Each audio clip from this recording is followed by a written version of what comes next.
기도하고 말씀 보겠습니다. 하나님 감사합니다. 오늘 아침에도 저희를 기억하여 주시고 한자리에 모아 주시고 또 온라인으로 조인해서 하나님 말씀에 아, 한 눈으로 한 방향으로 한 마음으로 듣게 하신 것을 감사합니다. 하나님께서 늘 준비해 주신 귀한 하늘의 말씀을 저희가 오늘 아침에도 담고 가슴에 꾹꾹 눌러서 저희의 허락된 환경과 또 시간 속에 그 말씀이 매니페스트 되고 그렇게 살아가도록 하나님 인도하여 주시옵소서. 성령께서 한 사람 한 사람 저희 형편을 아시오니 저희 마음을 열어주시고 말씀에 위로받고 말씀으로 새롭게 감사함으로 어, 준비하고 또 세상으로 나갈 수 있는 시간 되게 도와주시옵소서. 예수 그리스도 이름으로 기도합니다. 아멘. 모닝, 모닝. 많이 추울 줄 알았는데 오늘 조금 낫네요. 다음 주는 더 추워지는 것 같아요. 영하 뭐 10도 밑으로 내려가는 것 같은데 그 화씨도 T이면 뭐 엄청나게 추운 것 같은데 어쨌든 쌀쌀한 날씨를 뚫고 오신 여러분들을 예수님의 이름으로 환영을 하고요. 그 신년 말씀 시리즈 세 번째 시간으로 디도서를 계속 봅니다. 디도서는 신자들이 믿음과 지식에 성장하고 영생의 확신을 갖도록 그렇게 사명을 받은 바울이 젊은 목회자 디도에게 쓴 편지입니다. 신자들의 전 생활 영역인 교회, 가정, 사회에서 어떻게 살아가야 할 것인가에 대해서 말씀합니다. 이런 내용은 디도 같은 목회자나 교회 리더에게만 필요한 것이 아니고 그리스도를 따르는 성도라면 누구나 다 듣고 새겨야 할 말씀이라고 말씀드렸습니다. 지난 1장의 배경은 교회였습니다. 특별히 교회를 섬기고 이끄는 지도자나 리더를 세우는 것에 대해서 내용이 나오는데 이런 것이 서두에 등장하는 것은 당시 교회 상황과 무관하지 않았습니다. 교회뿐만 아니라 교회가 있었던 크리트라는 섬에 퍼져 있던 헬레니즘 세속 문화와 거짓 교사들의 존재가 심각한 수준이었습니다. 그런 세상 문화와 가치관 또 그런 것으로 인한 악 영향으로부터 교회를 보호하고 복음을 지키려면 무엇보다 리더십이 잘 세워져야 했습니다. 어떤 리더십을 언급했는지 기억을 하십니까? 세상과 다른 리더십, blameless, 책망받을 일이 없고 흠 없는 자로 특별히 세 가지 면에서 달라야 함을 강조했습니다. 우리 PPT 좀 보여주시겠습니까? 그 다음 페이지, 그 다음 거 보여주세요. 아마 여기 있죠? 그래서 장로와 감독, 그 엘더 오버시어에 대해서는 말씀을 드렸는데, 펑션이 다를 뿐이지 동일한 인물이라고 얘기를 했고요. 집에서, 가정에서 모범이 되고, 그다음 7절, 8절은 성품과 행동이 올바르고, 그다음에 9절은 다른 이들을 진리로 인도하도록 배우고 가르치는 teachable and able to teach 그런 실력을 갖춘 사람 이런 분들이 교회를 섬기는 리더 역을 맡아야 한다는 말씀을 보았습니다. 지난 시간 교회가 배경이었다면 오늘 말씀 제목이 가정에서 at home인데 오늘 본문 조금 전에 보셨지만 가정을 나타내는 내용이 없어 보입니다. 하지만 2장 앞부분, 좀 컨텍스트를 좀 보려고 하는데요. 2장 앞부분을 보면 이런 내용이 나오는데, 교신 형제 한번 읽어주시겠어요? 네, 지금 스크린 나오고. 오직 너는 다른 교훈에 합당한 것을 말하여 늙은 남자로는 절제하며 경건하며 신중하며 믿음과 사랑과 인내함에 운전하게 하고 늙은 여자로는 이와 같이 행실이 거룩하며 무함하지 말며 많은 술의 종이 되지 아니하며 선한 것을 가르치는 자들이 되고 그들로 젊은 여자들을 교훈하되 그 남편과 자녀를 사랑하며 신중하며 순전하며 집안일을 하며 선하며 자기 남편에게 복종하게 하라. 이는 하나님의 말씀이 비방을 받지 않게 하려 함이라. 너는 이와 같이 젊은 남자들을 신중하도록 권면하되 범사에 내 자신이 선한 일에 본을 보이며 교훈에 부패하지 아니함과 단정함과 책망할 것이 없는 바른 말을 하게 하라. 이는 대적하는 자로 하여금 부끄러워 우리를 악하다 할 것이 없게 하려 함이라. 종들은 자기 상전들에게 범사에 순종하여 기쁘게 하고 거슬러 말하지 말고 훔치지 말고 오히려 참된 신실성을 나타내게 하라. 이는 범사에 우리 구주 하나님의 교훈을 빛나게 하려 함이라. 네, 감사합니다. 지금 이 2장 1절에서 10절까지가 오늘 우리가 읽은 송희 자매님 읽어주신 11절에서 14절 바로 전에 나오는 겁니다. 성별과 나이를 기준으로 남녀노소 네 그룹에 대해서 언급이 있고 마지막에 종들, 오늘날로 하면 직업인들에 대한 어드바이스가 나오죠. 이 내용을 보니까 젊은 여자들에 대해서만 가정에서 어떻게 하라 하는 말씀이 있고 나머지 그룹은 특별히 가정의 배경은 아닌 것으로 보입니다. 그런데 전체적으로 보면 사도 바울이 목회자 디도에게 조언을 건네는 말인데 지금 이 그룹들이 교회에 출석하는 여러 계층의 교인들에 대해서 한 말이죠. 그래서 1장에서 리더십의 기능과 자격에 대해서 다루었다면 2장에 와서는 어떤 특정 위치나 지위라기보다는 일반적으로 교회에 나오시는 보통 사람들에 대한 이야기입니다. 예수를 믿는 다양한 성도들이 교회에서 어떻게 살아야 하는가를 말하고 있습니다. 가정 같은 교회, 교회 같은 가정이란 말이 있습니다. 2장 지금 앞부분에 등장하는 사람들은 교회 내에 남녀노소 모든 멤버들이잖아요. 이들이 크리스천 처치의 패밀리 멤버로 교회에서 가정에서 세상에서 어떤 태도와 생각, 어떤 목적을 갖고 살아야 하는가를 말씀하고 있는데 지금 보시다시피 이해하기 어려운 말은 없습니다. 어떤 면에서 상식적이기도 하고요. 나이와 위치에 맞게 살아가는 방법이 있다는 말인데 특별히 5절을 보면 제일 뒷줄에 5절 두 번째 줄에 말씀이 비방을 받지 않게 하려 함이라. 그 다음에 10절 뒤에 보면은 범사에 우리 구주 하나님의 교훈을 빛나게 하려 함이라. 이렇게 살아가는 이유가 두 가지가 나오는데 말씀이 비방받지 않고 하나님의 교훈을 빛나게 하는 이런 말은 그들의 삶이 추구하는 것이 어떤 도덕과 윤리를 뛰어넘는 것을 보여줍니다. 성도란 하나님의 말씀을 리플렉트하고 데몬스트레이트하는 삶이라고 얘기하는 거죠.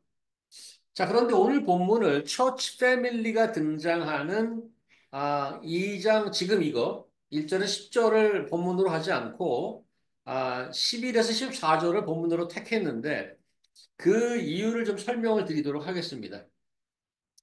사도 바울이 서신서를 쓰는 패턴, 많은 서신서를 썼잖아요. 그 패턴은 거의 유사합니다. 교리가 먼저 나옵니다.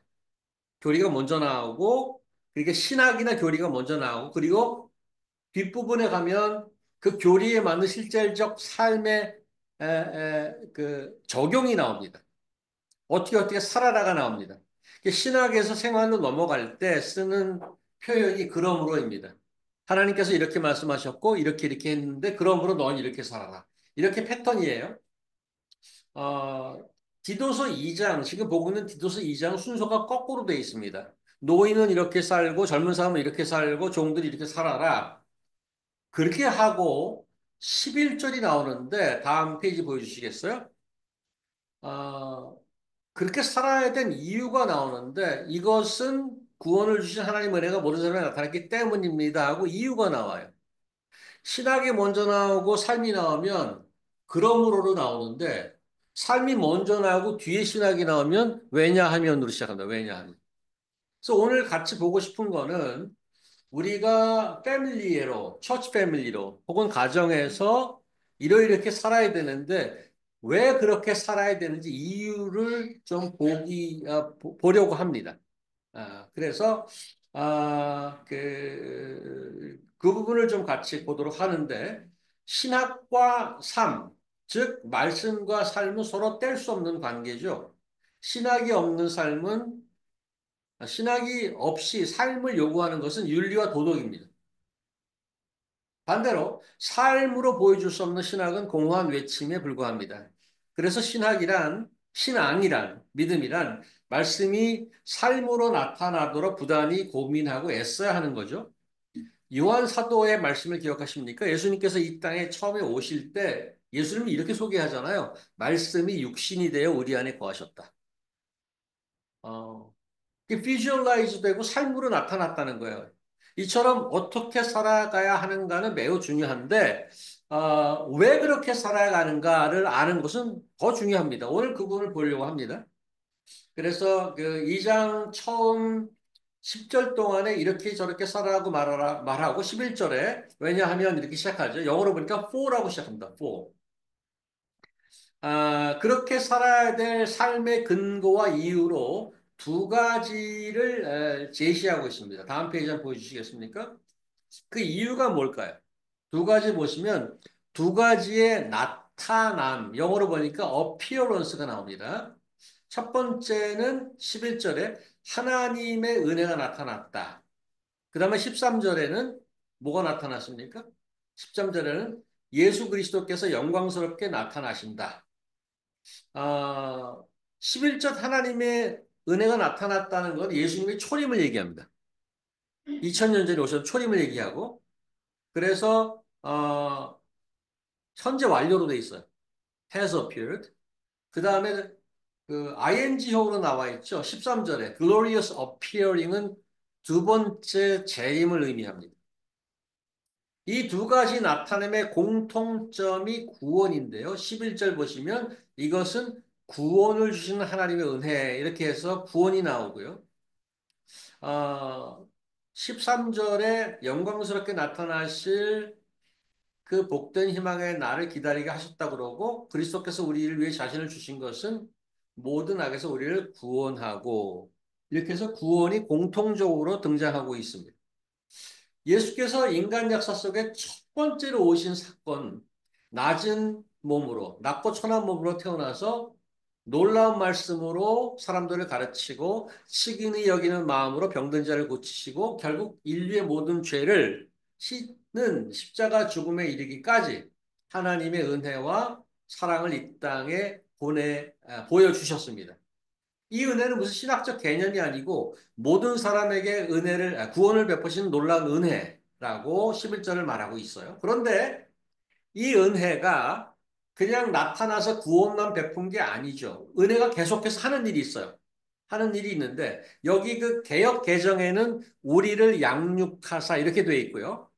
지금 보고 계시는 그 현대인의 성경에는 가르친다고 되어 있습니다. 그 은혜는 우리에게 경건치 않은 것과 세상적인 정욕을 버리고 이 세상에서 절제하고 의롭고 경건하게 살라고 가르칩니다. 가르칩니다. 영어 버전의 번역을 뭐 ESV에는 train이라고 나왔어요. 아마 train을 우리나라 말로 번역한 게 양육하사 이렇게 번역한 것 같고요. NIV에서는 teach us 이렇게 나옵니다. 즉 하나님의 은혜는 우리의 구원으로 시작해서 우리를 계속 양육하고 가르친단 말이죠. 무엇을 가르쳐요? 그 가르침에는 부정적인 면과 긍정적인 면이 있는데 버려야 될 것과 취해야 될 것 양면이 있습니다. 11절, 12절 먼저 나타나신 하나님의 은혜는 경건치 않은 것, ungodliness, 이 세상의 정욕, worldly passion, 그것을 다 버리라고 그렇게 가르칩니다. 긍정적인 면으로는 긍정적인 면은 절제와 의로움, 경건함으로 영어로 하니까 self-control, upright and godly living 이렇게 세상을 살라고 가르칩니다. 다시 말하면 그리스도께서 처음 세상에 오심으로 나타났던 하나님의 은혜, 그 은혜가 우리 안에서 뭘 하느냐? 옛사람을 버리고 새사람으로 살도록 우리를 가르치고 양육하더라는 겁니다. 경건하지 않음에서 경건함으로 옮겨가는 겁니다. self-centered에서 self-controlled, 자기중심적인 삶에서 경건한 절제함의 삶으로 바뀌는 겁니다. 뭐 정리하면 내 마음대로 살다가 막 살다가 하나님의 뜻대로 살기로 방향을 바꾸는 거죠. 그 다음에 두 번째 만남이 있습니다. 13절에 예수 그리스도의 영광에 나타나심. 말씀드렸다시피 예수께서 재림하시는 두 번째 커밍을 얘기합니다. 두 번째 예수께서 오실 때 모든 인간 역사는 끝입니다. 그랜드 파이널입니다. 끝입니다.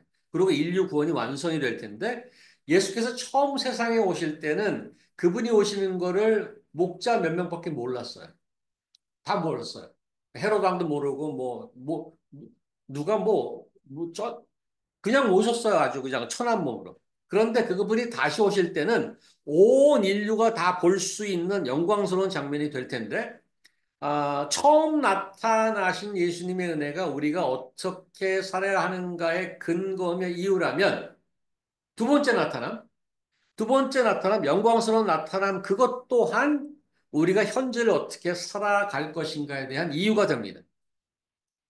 그리스도의 두 번째 나타나심을 말하면서 사도 바울이 다시 14절 그리스도께서 우리를 위해 자신을 주신 것은 이게 첫 번째 오신 거잖아요. 모든 악에서 우리를 구원하고 깨끗하게 하셔서 그 다음에 어떻게 열심히 선한 일을 하는 그의 백성이 되도록 하는 것입니다.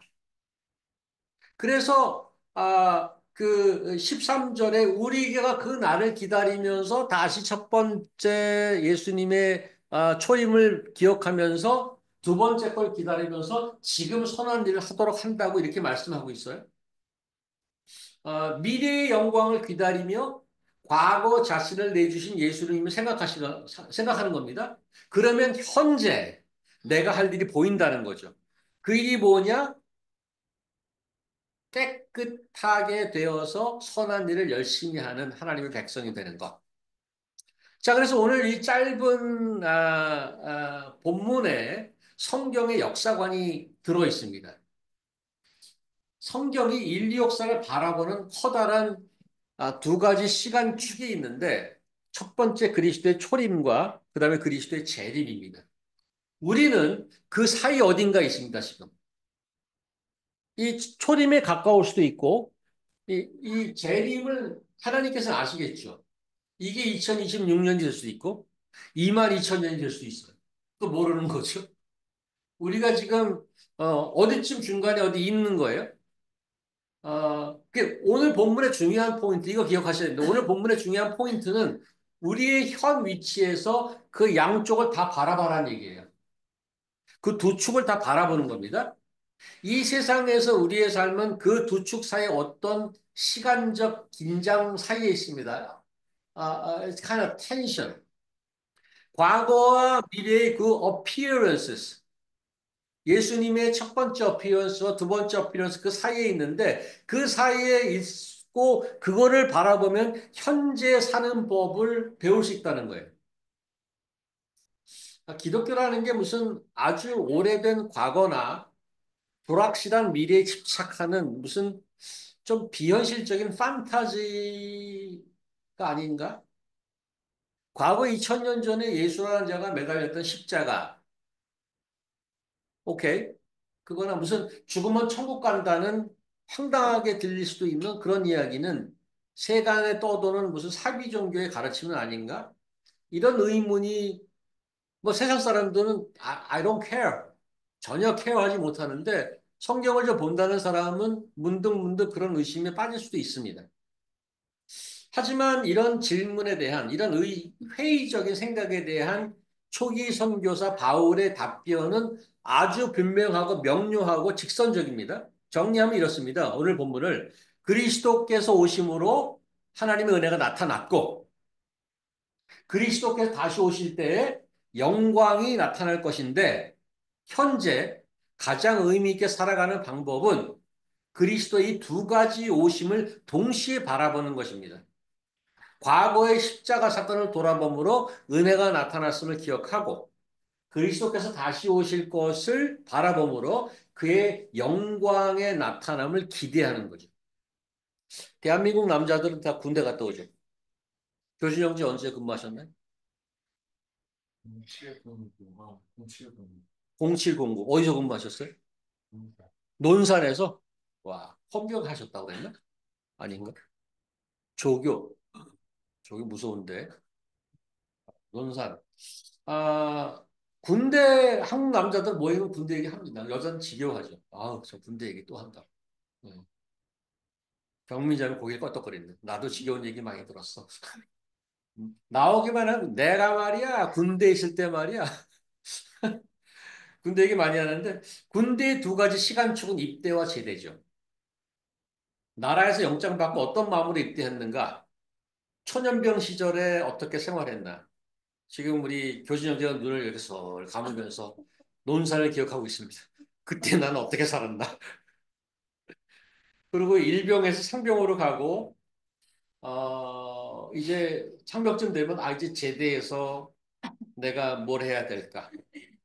군 생활 중에 두 가지 포인트를 생각하면서 그때 당시에 군 생활을 어떻게 할 것인지 해답이 나옵니다. 들어가면 입대와 제대 사이에서 이 군발이들은 이 갈등을 하는 거예요. 내가 일병과 이병 때와 상병과 병정으로 가까이 오면 이게 지금 행동이 달라진단 말이죠. 요즘은 비혼주의가 사회적 현상, 한 가지 현상이 되어가고 있는데, 그럼에도 결혼해서 자녀를 갖고 가정을 이루는 것이 귀중한 가치라고 생각하는 분들이 훨씬 많다고 생각합니다.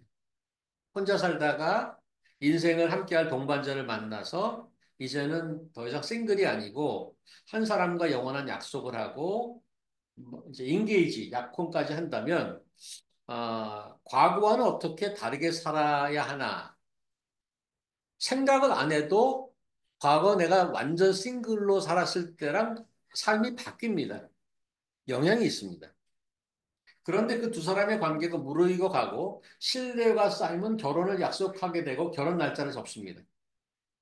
간절한 마음으로 그 날을 기다리게 되면 또다시 내 삶에 영향을 끼치게 됩니다. 그리고 나는 현재 어떻게 살아야 하나가 자연스럽게 나옵니다. 자신의 삶의 변화가 시작되는 것을 스스로 압니다. 그래서 그 한 사람을 만났던 시간과 그 사람을 만나서 영원히 같이 할 그, 그 웨딩데이를 기억하면서 현재 내가 어떻게 살아야 되는가가 나온다는 거죠. 어, 비준이가 방학 때 여기 와서 이제 오늘 갑니다, 오늘. 오늘 칼리지로 돌아가서 이제 데려다 줘야 되는데, 어, 뭐 엊그제 금요일 날 밀린 방학 숙제 하듯이 뭐 비준이랑 얘기 좀 해야 될 텐데 맨날 와갖고 그냥 그러다가 지나갔네. 얘기도 못하고. 그래서 내가 런치를 같이 했습니다. 자녀들이 이제 커가면 지금 준용이도 만만치 않을 것 같은데요. 대화하기가. 자녀들이 점점 커가면서 자녀들과 소통이 만만치 않습니다. 근데 뭐니 뭐니 해도 제일 최선과 베스트 방법은 그냥 맛있는 밥 사주는 겁니다. 그러면 애들이 다 풀려요, 그냥. 비진이 좋아하는 차이나타운 식당에 가서 이런저런 막 좋은 밥 먹이고 이런저런 얘기하다가 학교 공부에 관한 얘기가 나왔어요. 이제 2학년이 되었으니 앞으로 하고픈 공부가 뭐 분명해졌는지 어떤 전공은 정해졌는지 조심스럽게 제가 물어봅니다. 그러니까 이제 유진이가 대답하기를 지난 학기에 이제 어떤 과목을 했고 그다음에 이제 어떤 전공으로 가려고 하는데 그 전공을 하려면 requirement가 뭐 10가지 서브젝이 있대요. 다 자기가 지금 두 가지밖에 못했기 때문에 지금 꼭 이번 학기에 해야 4년 안에 끝날 수 있다고 이거 해야 된다는 거예요. 예. 그 자연스럽고 평범한 이 대화 속에서 한 가지 발견한 건 있는데 현재 자기가 해야 될 일, 할 과목이 입학할 때와 졸업할 때 두 가지 시간축을 근거로 결정을 하더라고요. 그 작년에 이거 했고 앞으로 이거 졸업하려면 이걸 해야 되기 때문에 지금 이거 해야 돼. 오늘 말씀의 포인트는 우리가 현재를 살아가는 분명한 관점을 제시합니다.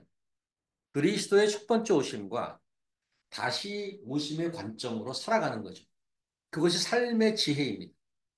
그런 삶이 우리가 매일매일 살아가야 하는 최고의 방법이라고 성경은 말씀합니다. 사도 바울이 편지를 많이 썼어요. 그중에 오늘의 포인트를 분명히 확인해 주는 내용이 있어서 한 가지를 더 나눠보도록 하겠습니다. 데살로니가 2장이 여기 나와 있는데 경민자매 잘 보이십니까? 읽어주시겠어요?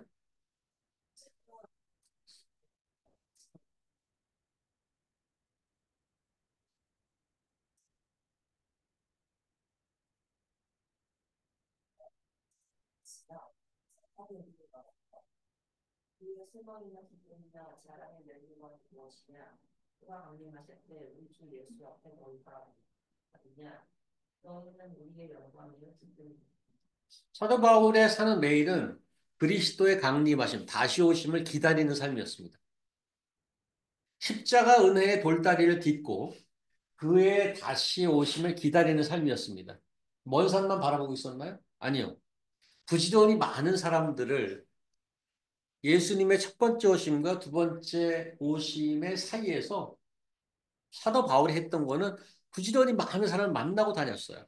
왜 만났습니까?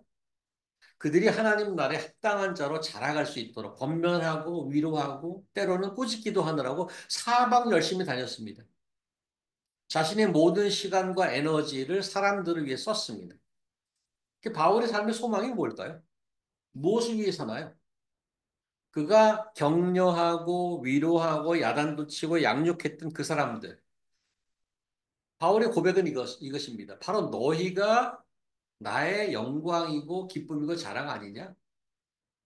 바울이 부동산을 가졌다는 걸 들어본 적이 없습니다. 주식도 없습니다. 무슨 은퇴연금도 없어요. 명예도 없습니다. 매일 돌아다니고 복음 전하면 돌로 맞기나 하고 그러고 다녔습니다. 하지만 그가 남긴 것은 사람이었습니다. 자신의 온 인생을 사람들을 만나고 세우는 데 바쳤습니다. 온 세계로 돌아다니면서 만나는 사람들을 하나님 나라에 합당한 하나님 자녀로 만드는 게 그의 삶의 존재고 이유고 기쁨이었습니다. 왜 그렇게 살았죠? 왜 꼭 그렇게 살아야만 했나요? 왜냐하면 그를 부르신 하나님 때문입니다. 하나님이 그런 분이셨기 때문이죠. 하나님은 사람을 이처럼 사랑하사 독생자를 주셨습니다. 아들을 희생했습니다.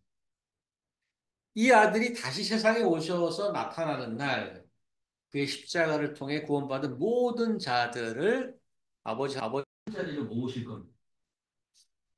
우리는 지금 어떻게 살고 있나요?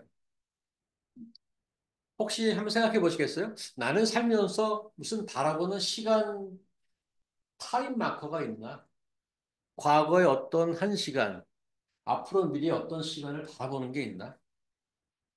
우리가 바라보는 타임 마커가 있긴 있습니다. 어떤 걸로 보냐 하면 입학, 졸업, 입대, 제대, 취직, 결혼, 유학. 뭐 이런 것들이 인생의 아주 중요한 터닝 포인트고 전환점이 됩니다. 그런 시간이 오기를 간절히 바라죠. 물론 이런 시간들은 매우 중요합니다. 그런 과정을 통해서 하나님을 알고 자신을 알고 세상을 알고 신앙도 깊어질 것입니다. 그런데 이제는 뭐 그런 게 있다. 영적 드론을 타고 조금 더 위로 올라가면 바라보는 게 좀 더 멀리 보이죠. 역사 속에 들어오신 우리 주님, 그분이 마련해 주신 은혜의 돌다리를 듣고 그분이 다시 오실 영광의 내일, 그것이 보일까요? 우리가 한 걸음 더 올라가면 그것이 보이지 않을까요? 아, 지금 사도가 고백했듯이 데살로니가에서 혹시 우리가 지금 오늘을 사는 기쁨, 자랑, 영광이라고 일컬을 수 있는 무언가가 있을까요? 그게 나의 학위일까요? 우리 자녀일까? 내 직업일까? 아니면 어떠한 사람일까? 우리는 부모님들의 희생을 잘 모르죠. 그분들이 얼마나 많은 시간과 에너지와 사람들을 그 사랑을 우리 위해 썼는지 잘 모릅니다. 우리 하나님 아버지는 어떨까요? 여러분과 제가 이 자리에 있기까지 하나님의 투자로 생각한다면 아마 무모할 정도일 겁니다. 나 같은 것을 위해 하나님이 쓰신 돈과 시간과 에너지와 인력은 얼마나 될까? 사도 바울이 디도에게 주로 이런 말을 합니다. 가르치고 본을 보여라. 늙은 사람, 젊은 사람, 남자, 여자 모두 사람에 대한 얘기입니다. 예수께서 2000년 전에 인간 역사 속에 오셨습니다. 그리고 다시 오실 것입니다.